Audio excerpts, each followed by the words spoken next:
What's up, guys? Welcome back to Sit Down with Sid podcast, episode number 18. And our guest today is a 1982 graduate of the United States Naval Academy. He served more than 27 years of active duty and retired with the rank of captain at the end of 2009. He is now a co-owner and CEO at Dog is Good, which he founded with his wife, Gila, back in 2007. His primary focus is mainly on operations and finance and a lot of the creative development. That being said, let's welcome our guest all the way from Los Alamitos, California, Jon Kurtz. How are you, Jon? Very good. Thanks for having me, Sid. Thanks so much for giving us this opportunity to have you on the podcast. It's been an honor, and I want to thank you personally for your service. That being said, Jon, before we dive straight into the questionnaires, for this podcast, the discussion points, would you mind taking a moment and telling our audience a little bit about your background? Yeah, of course. You're making me feel like a superstar here or something, wholly undeserved.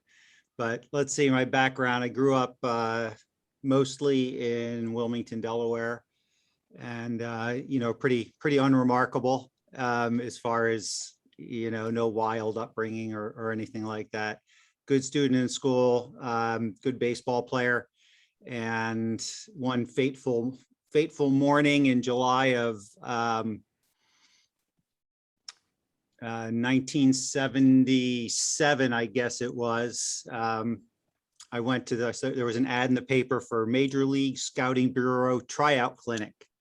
And little did I know that would pull me away from Wilmington, Delaware forever and, embark on something different, because there were a lot of college coaches there as well.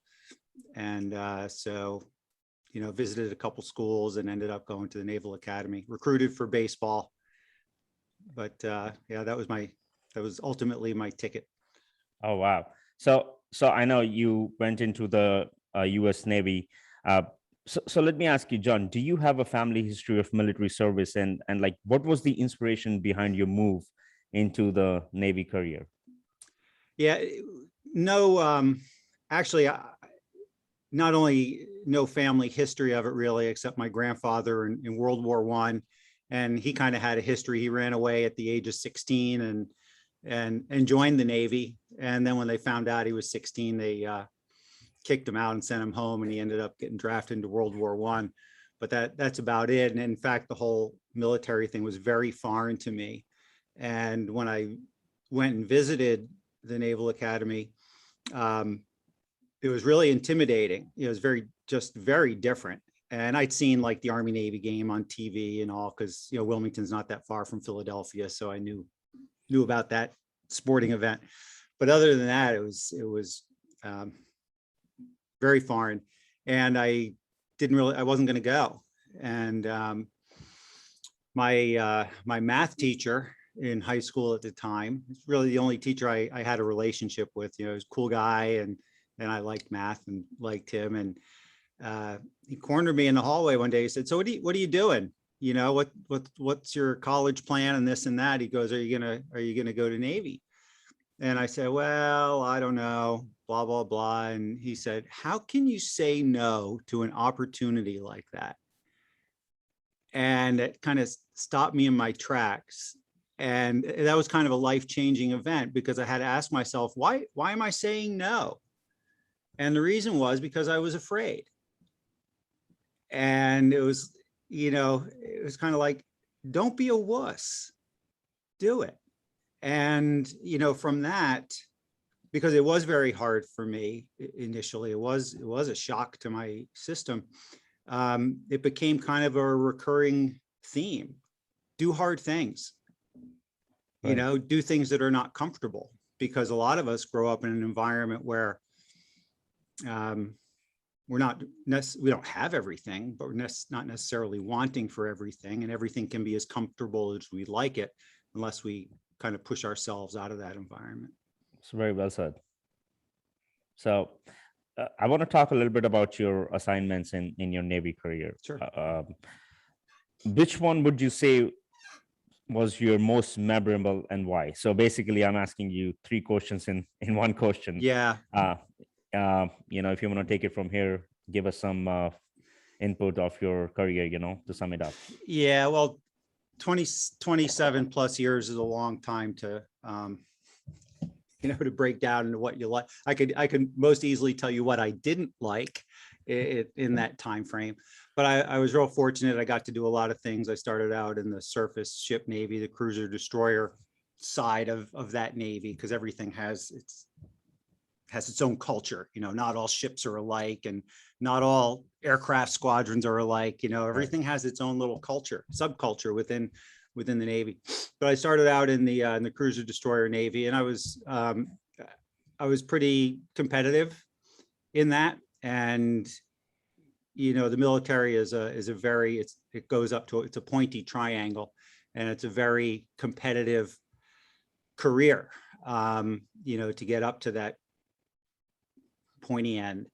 So, but I remained competitive in the first couple of assignments that I had, and then I had an opportunity after my couple of sea duty tours to, so I guess I was like maybe getting close to maybe about like the 5-year point or so.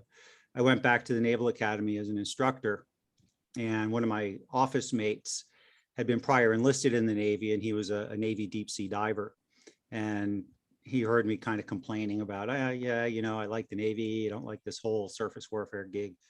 And he's like, well, you ought to look at going into the diving community. I was like, well, I don't really know that much about it. It's because it's kind of out of the mainstream, and what really appealed to me was that you needed to be in shape. You got paid to work out on company time, basically. So I thought, well, how bad can that be? And you could still, ultimately have command of a ship and do this, that, and the other things. So anyway, yeah, long story shortened.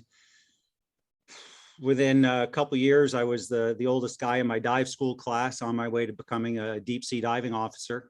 And Oh, wow. so it kind of changed the trajectory of what my career would be. And I got to do some really interesting things, both in the diving and salvage related world, harbor clearance operations, removing wrecks and, that kind of thing.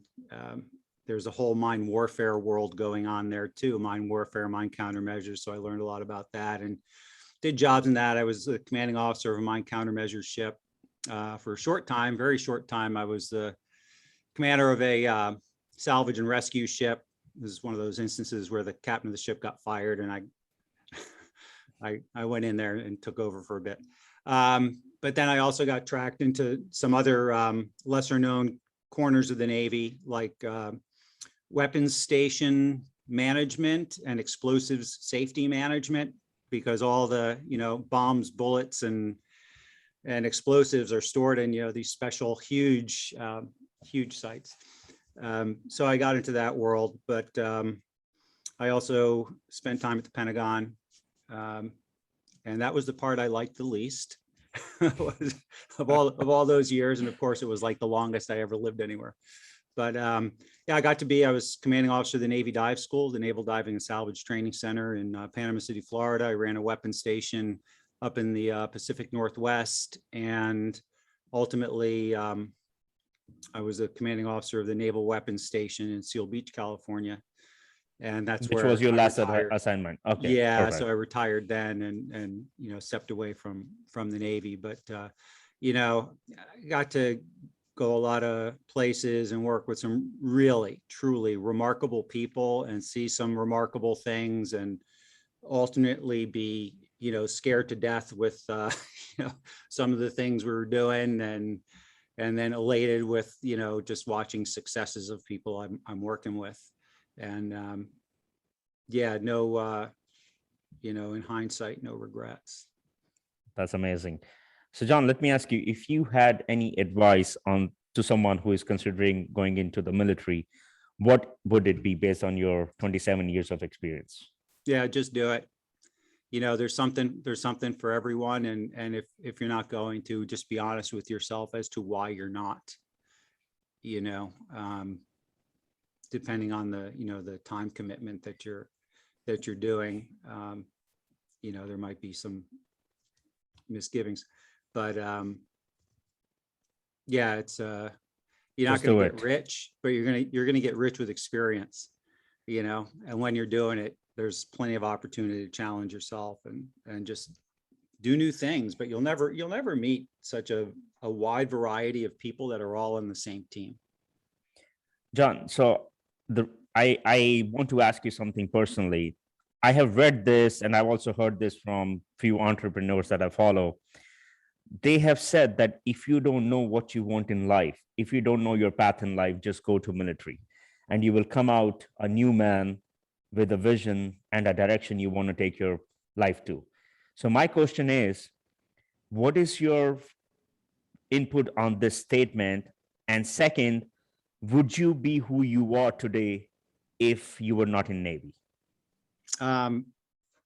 Second question answered first. I would not be the person I am if I'd have just, you know, had I not gone and thrown baseballs on that, you know, decisive day in July of 1977. I don't necessarily agree that you're gonna come out and you're gonna know a direction. But I will tell you, you'll come out and you'll have some great habits, because isn't life about creating good habits, or a Yes, successful life about creating good habits? It's not about creating a lot of money. It's not, but when you install new good habits on top of new good habits and don't stop doing that, then things take shape. And but you know, you can't say that anyone, especially because so many people leave the military, they're still pretty young, they don't know what they want to do, but they know how to behave, they know how to be, and they know how to show up for the most part, right? And isn't knowing how to be and knowing how to show up such an important part of what we do? that's true. I mean, you actually made a great point here about good habits, you know, and I really like your perception, and I'm sure the audience would love your advice on this, you know. Uh, so now coming back to your retirement, like when did you realize that it was time for you to go, you know? And was it like an easy decision after giving 27 years of your life to it?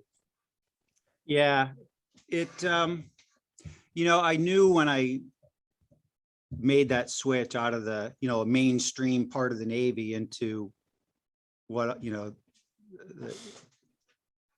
the little corner of the Navy that I was joining with, you know, all these subspecialties. I made that decision knowing that I could only go so far. You know, I could get to the rank of captain, but there was no opportunity to reach flag rank, right, to be an admiral. But I knew that's not what I wanted to do with my life. I'd been an admiral's aide for 18 months at that point, and I knew what they did, and I thought it was great. And I loved being an aide and having a, you know, an inside look at what very few people get to see, especially, you know, spent time. He was the one guy I worked for as a battle group commander on a Mediterranean deployment. And yeah, there's inside look at some pretty interesting stuff. But you know, I'm losing track of the question here. So it was But like, was it an easy decision for you? yeah. I mean, I'm sure. Oh if you yeah, give, at the end to get out.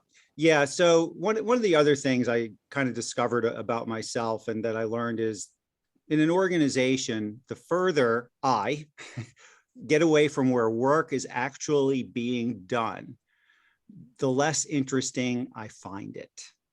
Right. So when you're in a job like Pentagon or, you know, a major staff somewhere, and it's all about resource management, which means building up your program and getting money to sustain it, you know, government work. The more you're into that, well, the less interested I knew I would become. And though I had some other command opportunities ahead, I could have taken my boss's position and had this, you know, big worldwide organization. I was like, you know what? When I'm not traveling, I'm going to be home and I'm going to be begging for money, you know, traveling from Norfolk to DC and whatnot. pitching the program and trying to keep it alive, because that's the nature a lot of times of how government works. It's a quest for relevance. And there was a saying that I'll never forget this. I love it. I think it's really clever. That when you go to the Pentagon, they say, "I'd rather be wrong than irrelevant." Rather be wrong than irrelevant. Yeah. If you're wrong, you live to fight another day. If you're irrelevant, no one needs you, right? I mean, think about any organization, where it's kind of programmatic, broken down into departments or projects or whatever. If you're irrelevant, you're done. I love that. I'd rather be wrong than being irrelevant. Wow. John, that is great. So I want to talk about your current project, Dog is Good, which you started with your wife back in 2007. So it is a thriving apparel and gift store of original products for people that love pets.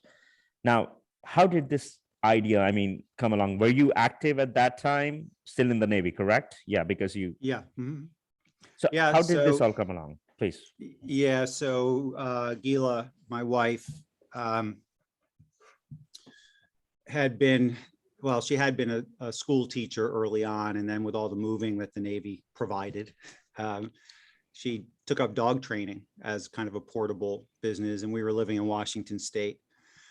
And so this was, the early 2000s, I guess 2004, 2005-ish. And boy, we just noticed that this whole humanization of pets thing was just out of control, right? It was just changing through the 90s, and you saw the evolution of dog mom and pet parents and all this ridiculous kinds of merchandise that was coming out, and we saw it kind of firsthand with some people that we knew where we were living at the time.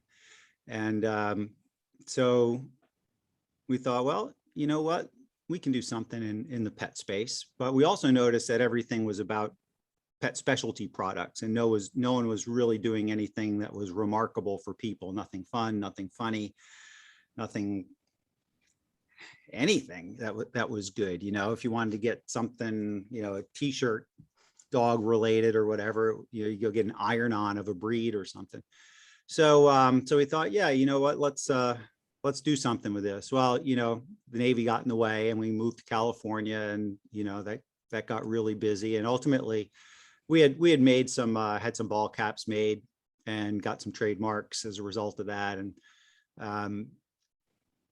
some new friends of ours in California saw it and were like, "Oh my God, hey, that's amazing, blah, blah, blah." So we started just doing some product and selling at events, and it was all nights and weekends. Oh, okay. Yeah.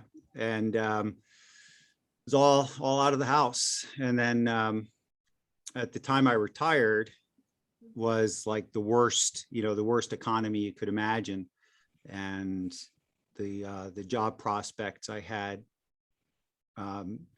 remaining locally in the Seal Beach area were starting to really dwindle, and there's no way we're going to move. My daughter was, how old was she at that time?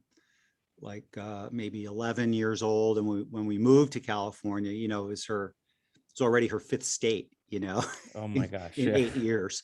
And so we weren't going to move. So the business was starting to grow, and I thought, yeah, why not? We got something going here. Let's pursue it full time. So yeah, so that was the start. So officially, it started in 2007, but 2009, end of 2009, beginning of 2010, that's when it became a full-time gig for both of us. Perfect. So, we both know, that pet industry is such a highly competitive market. And as you mentioned, during your initial years of operation, which was a 2008, 2009 depression we had here, how did you overcome that, especially that part between 2008 till 2010 when the economy started to recover again, being a startup business? Yeah. We didn't really know any better because, when you're starting out and the economy's bad, it is what it is. but I always figured it would be a competitive advantage. You know, over the years, I remember seeing, you know, all these cycles of relative booms and busts and real estate agents. And, you know, everybody wants to be a real estate agent when the market's good and it looks like everyone's making money. And then when, you know, stuff happens, they bail, right? But the ones who stick it out, they end up with all these great relationships with their potential, you know, real estate customers and that sort of thing. And I'd seen that on at least, you know, 3 cycles at that point, you know.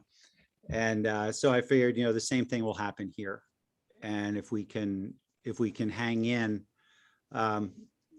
for a couple of years, then other people will fall by the wayside that might be competitors and that sort of thing. Didn't realize that, like most, you know, recessions, which recover in about 18 months, didn't realize this one would take like 6 years or whatever it was, you know. But still, we knew we had a very unique thing going on, and we are unique in the business, in our business.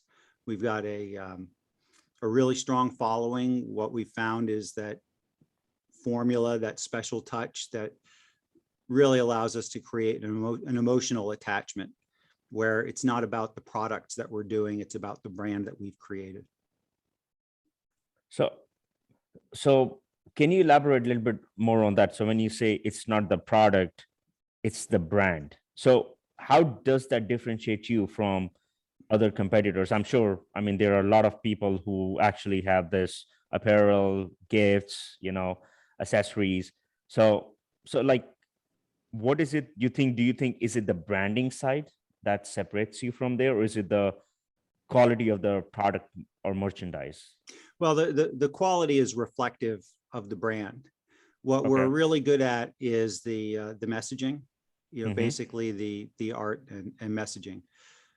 Really, nobody needs what we're selling at all. No one needs it. No one needs a t-shirt or a hoodie or a sleep shirt, or, so I'm looking at my shelves here, that no one needs another ceramic mug, plush toy, wall art, or a double wall stainless steel mug, right?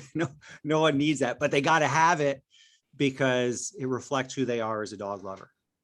There's something, when people look at our line, it's like, there's going to be something where like, oh my God, that is just so me. So we can capture their attention with that, but we've also created community around that. And the thing about dog lovers is, well, there's different types of dog lovers, you know, we have to target them kind of differently and satisfy what they want differently, but they love to show that they love their dog. And we enable them to do that. And that's Jon, kind of the secret sauce. I love that. So let me ask you, I just want to bring this up. I know it just came to my mind. Sure. So, I mean, we all know New York City, you know, it's one of the highly populated pet population, if I can say. Sure. Yeah. Have you ever thought of expanding it to the East Coast here in New York City? Yeah, our products are everywhere. You know, we don't have much in New York City. You know, we've got some licensees that sell into, you know, kind of mass market, different products here and there. So you will see some of our products, licensed products, but the stuff that we do ourselves don't lend themselves to most of the retail that you would find in the 5 boroughs. You know what I mean? It's, we are in some, but the pet specialty stores seem to be, or tend to be, very small there, and focused on pet, as opposed to the you know, the stuff for the dog lover. So we are in some retail, but you know, if you walk around Manhattan, you won't see a whole lot of our stuff. Maybe just, you know, kind of the small things. But as we're getting into consumable products now for the pet and products for the pet, I think we'll get a greater presence in the city. Yeah, that would be great. You know, I actually did look at some of your products, and just based on what I can see, they tell me it's a top-notch quality. You know, and I'm gonna get something for myself, though I don't have a pet right now. Thanks for that. you know, no problem. So I just want you to elaborate a little bit about, I went through your website. You talk about wholesale licensing, affiliate and brand ambassador program, and then you also have a charity, Dog is Good for Good Foundation. Do you want to Right. touch base on each one of them briefly? Yeah, we have a lot of moving parts. So we, in terms of sales channels, our primary revenue driver is selling to resellers, right? So we sell into a lot of retail stores all over the country, and in fact, we have a new international distributor in Japan who's just Oh, getting wow. warmed up. Yeah, Okay, that's great. They just received their first purchase order, which was really nice, and they intend to really go for it next year. So we're really pleased because we've just known that that's going to be a great market for us. So we sell into retail stores. The other thing that we have is we call it our exhibitor program. So we have dog lovers who are entrepreneurial, and we have a wholesale retail relationship with them. But more than that, and I wouldn't say that it's a business opportunity, because that implies that, we're providing, certain things and certain levels of support, and that costs money. So they buy wholesale, sell retail at events. They do physical pop-up shops. Some of them do mall kiosks, just all kinds of things, creative things. We've had people with vehicles. We've got someone now who's doing container conversions. I don't know if you've ever seen like their shipping containers, but they make them so that they open up on the side, and you just open it up and set up shop. Oh, wow. Yeah. So we got people doing all kinds of creative stuff like that. And, we've really doubled down on building that sales channel. People are super excited. We provide a lot of community around it. We do coaching. I mean, we would do coaching for retail stores, and we have actually for retail stores on, how to do the product correctly and that sort of thing. So John, so if I understand correctly, maybe you can correct me. Sure. If I wanted to ask you, I know you have a B2B as well as a B2C customer, business to business, business to consumer. Right. Is it fair to say that majority of what you do or how you're branding yourself is B2B, being the wholesaler, the retailer, the coaching? In terms of revenue streams and sales channels, B2B is the revenue driver. Okay, great. But understand that through these exhibitors, or we call them also pop-up shop operators, we are reaching one-to-one with the consumer in a way that stores do not, right? Because every weekend they're going out and selling, and they're having conversations with people that are just like them. And that goes a very long way into building the brand. And these people they love Dog is Good. Most of them come on board because they know the brand and love the brand. And we advertise for it on Facebook, and we get all these responses, and it's like, oh yeah, I love the brand. I want to know what this is about. How do I participate? And we can get out in front of 100,000 people in a weekend. If somebody's set up at a state fair, we can get through, 1 million people are going to see the logo in the course of 3 weeks. So it's stronger. It's a stronger brand building tool, if you will, than a B2C website, where, I mean, it'd be killer if we can get 10,000 people a day to the website, Right. But that's highly unusual. But you market kind of to both the markets, B2B as well as B2C. Oh yeah, we drive traffic to our dogisgood.com, and we also have an Amazon presence. Not everything is available in Amazon. There's certain things do better than others. Like we do scrub tops on there, and we do way more on Amazon than we do on our own web store for scrubs, like for vets and vet techs, that sort of thing. But, right. So yeah, go ahead. I'm sorry. Yeah. So, we're really about building community, and we do it both ways, B2C and through the B2B side of things, but we're also driving community through social media. We've got a pretty solid Facebook crowd, and Instagram's doing okay for us. And we also, and this will get into the whole COVID discussion, you know, so last year, we were, you know, really knocked back on our heels because here we'd been putting all our resources towards building this exhibitor program. And by the second week of March, every event in the entire country was shut down. Everything. So our program went almost to zero. And it didn't really start coming back online until June of this year. So basically for 15 months, there was not a whole lot of activity there, and stores, with the exception of a few states, were largely closed as well. So it gave us an opportunity to look at some other sales channels. And we had been approached before by a consultancy who builds network marketing companies. And as it turns out, they're like the go-to company and probably in the world for consulting on building a network marketing company. And they said, hey, you know, we ought to talk. And then, you know, when the exhibitor program basically got, you know, ground to a halt, that's we jumped in with both feet and said, yeah, let's do this. So we also have now a network marketing component to the business. And our exhibitors are a part of that. And yeah, so we've not gone. Do you mind elaborating just for a minute? What is a network marketing for just the audience to understand? Yeah, basically, you know, network marketing is direct selling. But not only are you moving products at retail in sort of an affiliate manner, but you can also recruit people and earn override income on the volume that they move. So it's tiered direct selling where commissions roll up based on on how productive of an organization that you've built.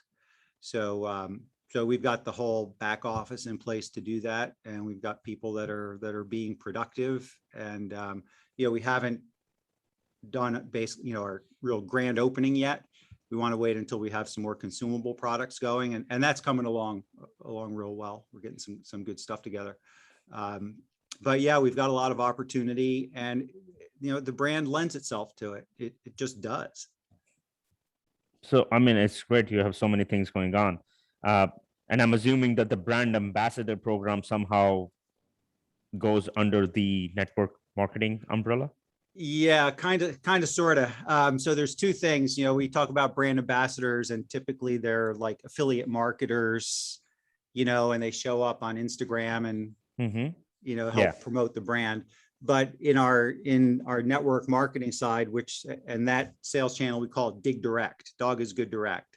Okay. Well, we have brand ambassadors in Dig Direct are like distributors in any other network marketing company, right? It's just, we call them brand ambassadors because we didn't want to be like other network marketing companies. Sure. You know, and everyone says, man, this just doesn't feel like, you know, network marketing or multi-level marketing. It just doesn't. It's very different.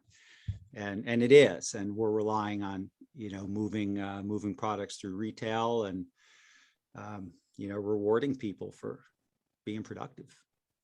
Wow.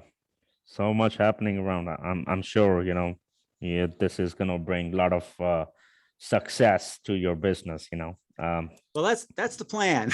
That's the plan, you know. One last question on this topic is, you know, I was just reading about your business and everything, and I remember Shark Tank, you know, and right. I remember a lot of companies, especially related to paint industry, pitching on Shark Tank. So my question to you is, have you and your wife ever thought of pitching on the Shark Tank? We have. We've thought about it. Okay. And, you know, I don't know if it would be a good thing or a bad thing. I mean, it can't be bad because of all the exposure. But I don't know if they would really have an appreciation for it. If we had a hero product that was just like, oh my God, that's like incredible, you know, and it just screams of, oh my God, this will be in Target and Walmart and Bed Bath and all these places, right? Because it's a great product. We don't have that. We have a brand. And I don't know if they would really appreciate what we have with the brand, with this broad array of products and all these different sales channels. So we've not done that. It's not off the table by any means. You know, there's a lot of things that we could do that would seemingly be good exposure. But is it really what's best for the business? What's best for the brand? And that's kind of how we evaluate things. It's not what's best for Jon and Gila Kurtz. It's, you know, it's what's best for Dog is Good, as we intend it to become really, you know, a legacy brand. I mean, if I may say my 2 cents on this. Sure. You said you don't have a good, like you have a good brand, right? Mm-hmm. So, you know, I would highly encourage you guys to go to Shark Tank, because number one, you know, it's more about distribution. You already have a very great B2B business setup, and especially with Mm-hmm. the network marketing, that can help you not just in domestic, but international distributorship, which is huge, you know. Yeah. As you said, you know, you had something going on with Japan and you're ecstatic about it.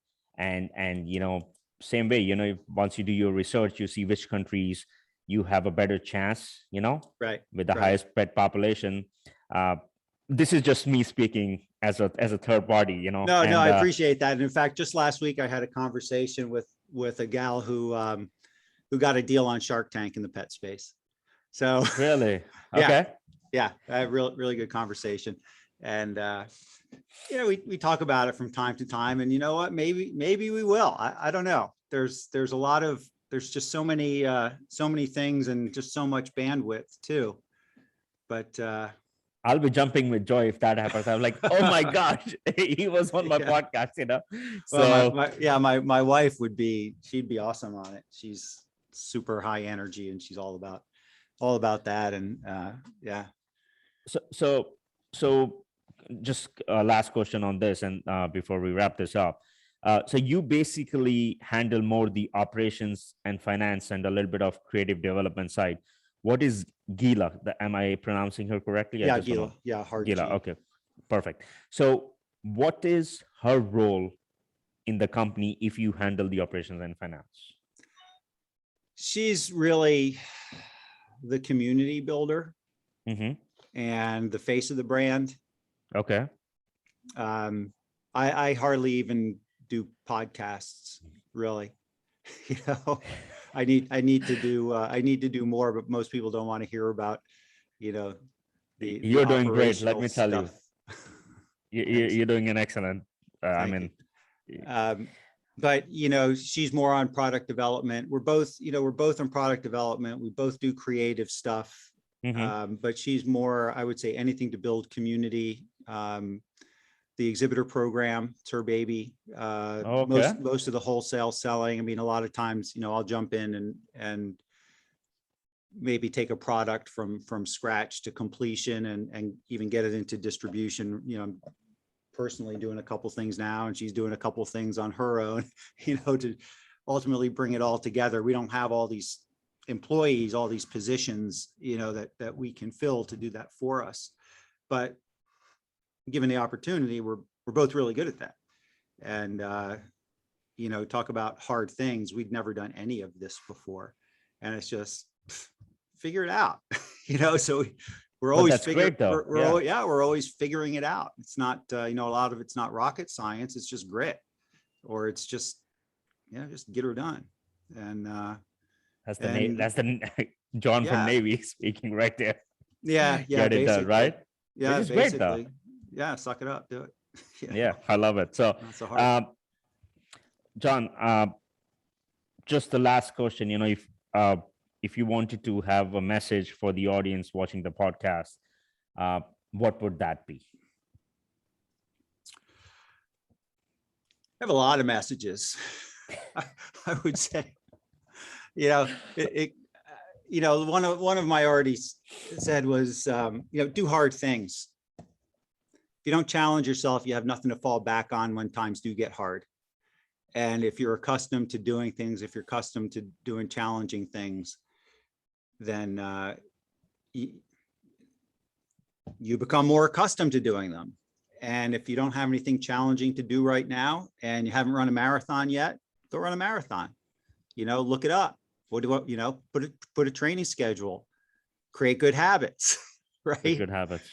And it's all part of the package. And I think of the couple things I've continually told my daughter along the way, and one of them is do hard things, so that when life gets hard, you can say, I could do that standing on my head, no big deal, right? Just as they say, ain't nothing but a thing. Just do it. And the other thing is, and I have to laugh sometimes because I used to drive my daughter to school, and it's right around the corner from the warehouse here. And you see these kids, I don't know if it's a California thing or what, but dressed totally inappropriate for school, sloppy, Right. and they're sauntering across the big intersection, taking up as the clock's ticking down, taking that whole 30 seconds. And I'd be like, come on, walk like you got a purpose, right? Walk like you got a purpose. And my daughter, she'd be rolling her eyes because here I am saying it again. But isn't that just so true about everything? Act like you got a purpose. If you don't have a purpose, pretend like you have a purpose, and you'll probably soon have a purpose, But once you do, you can pick up the pace. You know what I mean? And when you display energy, you get energy. So yeah, do hard things and walk like you got a purpose. John, I'm actually stealing that one from you. Walk like you have a purpose. That's just all right. We're going to sign a unbelievable. licensing agreement. Well, John, we will put the description of your actually the link to your website, Instagram, Facebook, Amazon shop as well in our description below the video, so people can actually go check it out, check out your merchandise, and if they want to reach out to you for any kind of affiliation, brand ambassador program, they can do that. Yeah, that'd be great. Yeah, John, I mean, listen, this has been a blast. I really enjoyed having a conversation with you. I love your mindset. I do. Well, thanks, Sid. I appreciate right from the introduction to you, I appreciate your interest and your gentlemanly approach. So, well, John, I mean, I want to wish you and your wife all the success. And definitely, I would love to see you guys on the Shark Tank. I'll be jumping with joy. I promise. All right. No promises, but never ruled it out. So maybe so. Thank you so much, John, for your time. You have a good evening. Thank you, sir. All right. Bye-bye. You too, Sid. Thank you much. Bye-bye. Bye-bye.